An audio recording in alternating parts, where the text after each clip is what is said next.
శబరిమల ఆలయంలోకి మహిళల ప్రవేశాన్ని నిరసిస్తూ హిందూ సంఘాలు ఇచ్చిన బంద్ పిలుపు కేరళలో హింసాత్మకంగా మారుతోంది. ఓవైపు సిపిఎం కార్యాలయాలపై దాడులకు దిగుతున్న ఆందోళనకారులు మరోవైపు బస్సులను ధ్వంసం చేస్తున్నారు. నిన్న జరిగిన రాళ్ల దాడిలో గాయపడ్డ చంద్రన్ అనే వ్యక్తి ఆసుపత్రిలో చికిత్స పొందుతూ చనిపోయాడు. మరోవైపు ఆలయంలో శుద్ధి నిర్వహించిన ప్రధాన అర్చకుడిపై సుప్రీంకోర్టులో ఓ న్యాయవాది పిటిషన్ వేశారు.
కేరళలో బంద్ నేపథ్యంలో పలు ప్రాంతాల్లో నిరసనలు చెలరేగుతున్నాయి.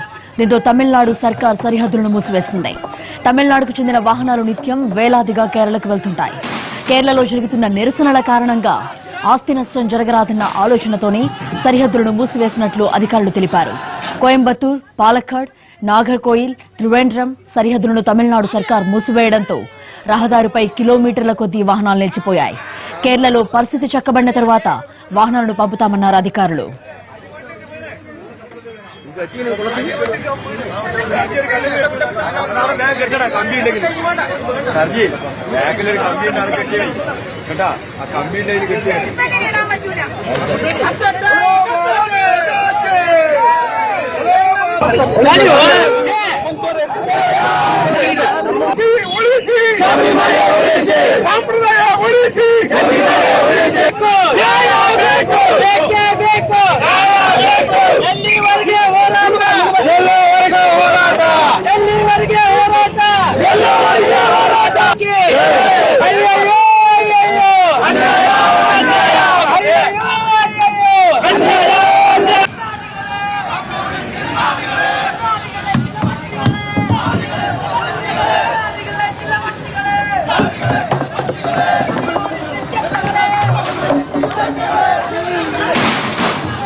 పలుచోట్ల బీజేపీ హిందూ సంస్థల కార్యకర్తలు వీరంగం సృష్టించారు. సిపిఎం కార్యాలయాలపై రాళ్ల దాడికి దిగారు. మరోవైపు బంద్ ను లెక్క చేయకుండా రోడ్లపైకి వస్తారా అంటూ బస్సులపై దాడికి దిగారు ఆందోళనకారులు. దాడిలో దాదాపు 60 బస్సులు ధ్వంసమయ్యాయి. పలుచోట్ల రాళ్ల దాడితో పరిస్థితి ఉద్రిక్తంగా మారింది. బంద్ తో భద్రతను కట్టుదిట్టం చేశారు పోలీసులు. శబరిమల పరిసరాలతో పాటు పలుచోట ఆంక్షలు విధించారు.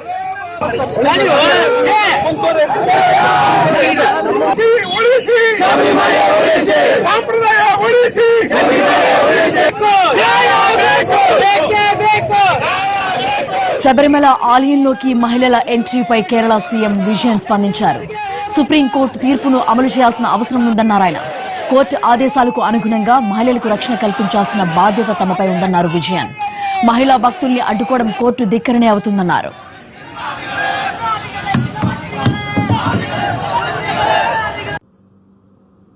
ഇത്തരത്തിലൊരു ദർശനത്തിന്റെ ഭാഗമായി സ്വാഭാവികമായ പ്രതിഷേധം നമ്മുടെ നാടിനില്ല, അയ്യപ്പ ഭക്തരില്ല.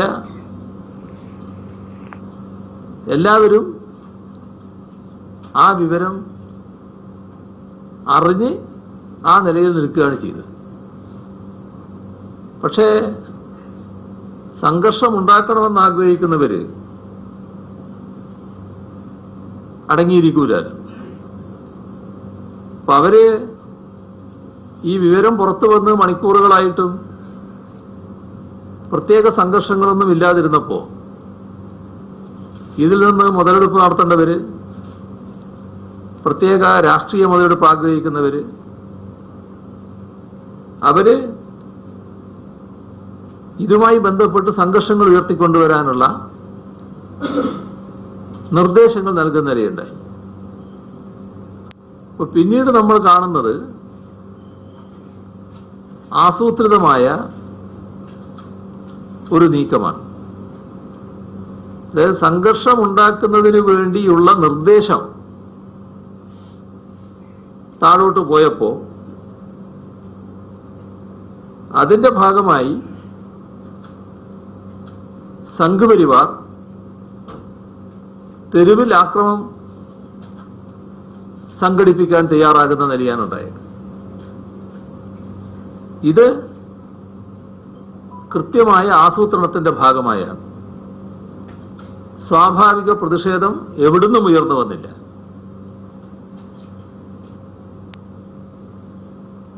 അപ്പോൾ കൃത്യമായ ആസൂത്രണത്തിന്റെ ഭാഗമായുള്ള അക്രമ പ്രവർത്തനങ്ങളാണ് പിന്നീട് കേരളത്തിൽ നടന്നിട്ടുള്ളത്. ഇതില് മന്ത്രിസഭ ആലോചിച്ചത് ഇത് രാഷ്ട്രീയ താൽപര്യത്തോടെയുള്ള വ്യക്തമായ ഇടപെടലുകളാണ്. അതിന്റെ മുന്നിൽ ഒറ്റ സമീപനെ സർക്കാരിന് സ്വീകരിക്കാൻ പറ്റും. അത് ഇത്തരത്തിലുള്ള നീക്കങ്ങളെ ശക്തമായി നേരിടുക എന്നുള്ളത് തന്നെയാണ്. ഒരു തരം അക്രമവും വെച്ച് പൊറുപ്പിക്കാനാവില്ല.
சேர்த்து வைங்க.